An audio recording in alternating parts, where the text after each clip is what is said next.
What if the reason you feel stuck, tired, or quietly unhappy isn't your life? What if it's something deeper, something inside the way you see things? In today's video, we're going to explore one of the most powerful teachings ever shared, the Four Noble Truths. These simple ideas have helped millions of people understand their pain and finally find peace. Stay with me, because by the end of this, you may see your life in a completely new way. Everyone wants to be happy, but most people feel stressed, anxious, or unsatisfied. Even when things go well, the feeling does not last. You achieve something, and soon you want more. You fix one problem, and another appears. This cycle keeps repeating. Buddhism offers a clear explanation for this. It does not blame the world. It does not blame other people. It looks at the root of suffering inside us. This teaching is called the Four Noble Truths. The term noble means true from the perspective of someone who has awakened, not moral superiority, but clarity. They are simple, but if you truly understand them, they can change your life. The first noble truth: life includes suffering. This truth may sound negative at first, but it is actually honest and freeing. The Buddha said, "Life includes suffering." This does not mean life is only pain. It means that discomfort, stress, and dissatisfaction are part of life. In this context, suffering also includes the deeper sense of unease or unsatisfactoriness that even pleasant moments carry. You feel it when you lose something you love. You don't get what you want. You feel anxious about the future. You compare yourself to others. You feel empty even after success. Even small things cause suffering. Waiting in traffic, checking your phone again and again, thinking too much. You may try to avoid these feelings, but they keep coming back. Why? Because suffering is not just outside. It comes from how the mind reacts. Most people run from this truth. They distract themselves. They chase pleasure. They stay busy. But ignoring suffering does not remove it. Understanding it does. When you accept this truth, something changes. You stop asking, "Why is this happening to me?" And you start asking, "What is this trying to show me?" That shift alone brings clarity. The second noble truth: desire causes suffering. Now we go deeper. Why do we suffer? The Buddha gave a simple answer. Desire causes suffering. But this is not about all desire. It is about craving, the kind of wanting that says, "I need this to feel okay." Craving means, "I need this to feel okay." You may crave success, love, attention, control, certainty. At first, desire feels good. It gives you motivation. It pushes you forward, but slowly it traps you. Because the mind says, "I will be happy when I get this." Then you get it, and the mind says, "This is not enough." So you chase something else. This cycle never ends. Let's take a simple example. You want a new phone. You feel excited. You imagine how good it will feel. Then you buy it. For a few days, you feel happy. Then it becomes normal.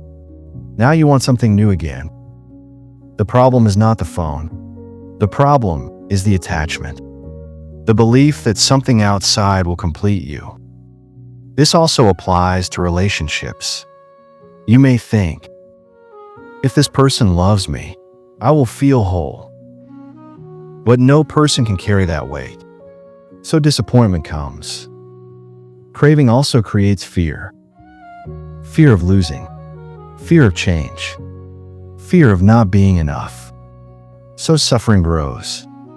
When you see this clearly, something powerful happens. You stop blaming the world. You start understanding your mind. The third noble truth: you can end suffering. This is where hope begins. The Buddha did not just explain suffering. He showed a way out. He said, suffering can end, not by changing everything outside, but by changing your relationship with desire. When you let go of craving, you feel peace. This does not mean you stop living. You still work. You still love. You still enjoy life. But you don't cling. You don't depend. You don't say, I must have this, or I will suffer. Instead, you say, I can enjoy this, but I am okay without it. This is freedom. Imagine holding sand in your hand. If you squeeze tightly, it slips away. If you relax your hand, it stays. Life works the same way. Letting go does not mean losing. It means not being controlled. You still feel emotions, but they don't control you. You still face problems, but they don't break you. Peace does not come from having everything. It comes from needing less. This truth changes everything, because now you know. Your peace does not depend on the world. It depends on your mind. The fourth noble truth: the path to end suffering. The Buddha did not leave things vague. He gave a clear path. This path is called the Eightfold Path. You don't need to follow it perfectly. You just need to practice it daily.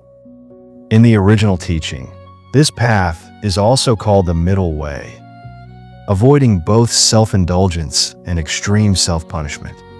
Let's break it down simply. 1. Right understanding. See things clearly. Understand that life changes. Nothing lasts forever.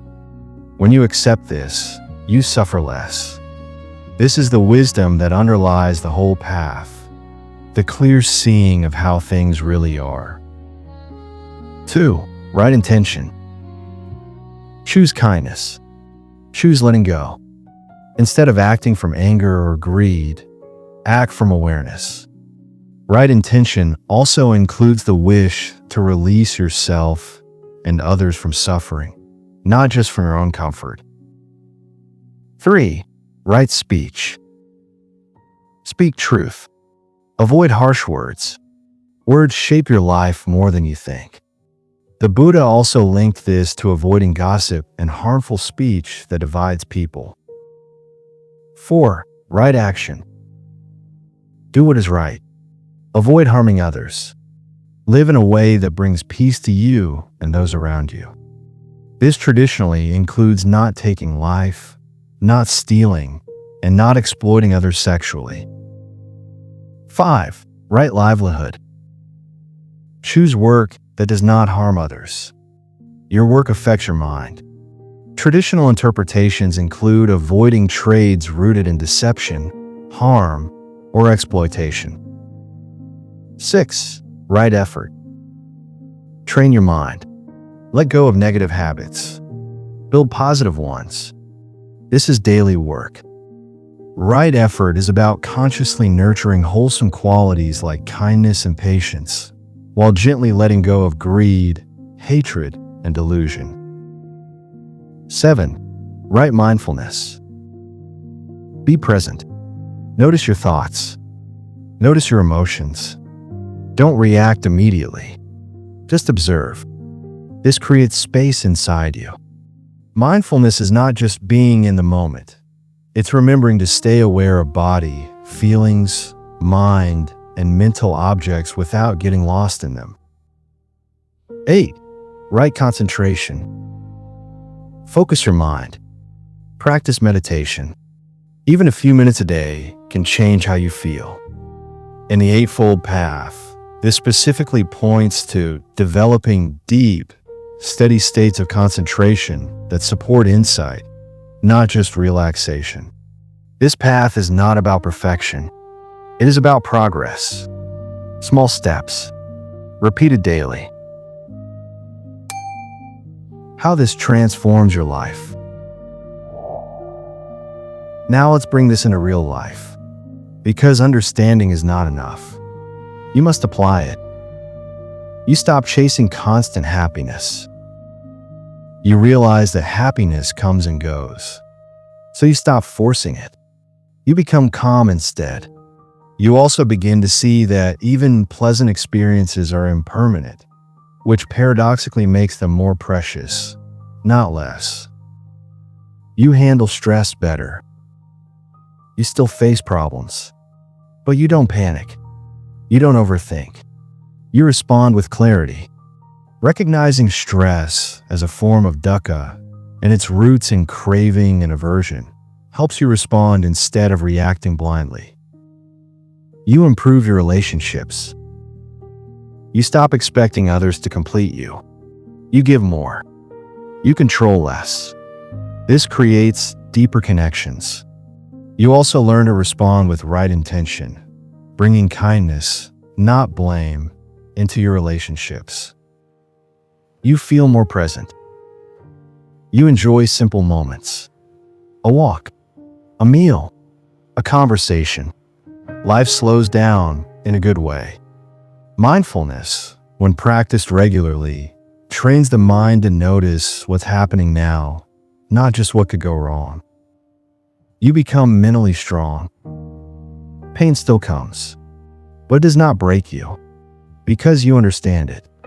Suffering is not eliminated by denying it, but by seeing it for what it is, and then choosing how to respond. A simple daily practice.